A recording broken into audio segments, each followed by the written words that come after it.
ગુજરાતી અધ્યયન સંપુટમાં એકમ 7 શું છે ભાઈ? આપણા ઘરના સભ્યો. હા, મારા ઘરના સભ્યો. ભાઈ આમાં તમારા ઘરે કોણ કોણ રહે?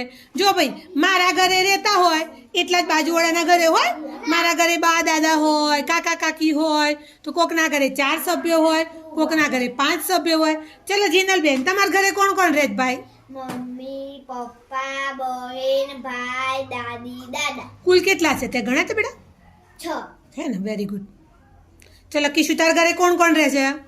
પપ્પા, મમ્મી, દાદા, દાદી, હા. ભાઈ, બહેન. Very good. ચલો શાનવી, તારા ઘરે કુલ કેટલા સભ્યો છે બેટા? 6. 6 જણા છો. કોણ કોણ રહે છે? મમ્મી, પપ્પા, દાદા, દાદી, બહેન, ભાઈ. પછી કાકા છે કાકા કાકી? ભાઈ કેટલા છે તારા? 1. અને બહેન? 1.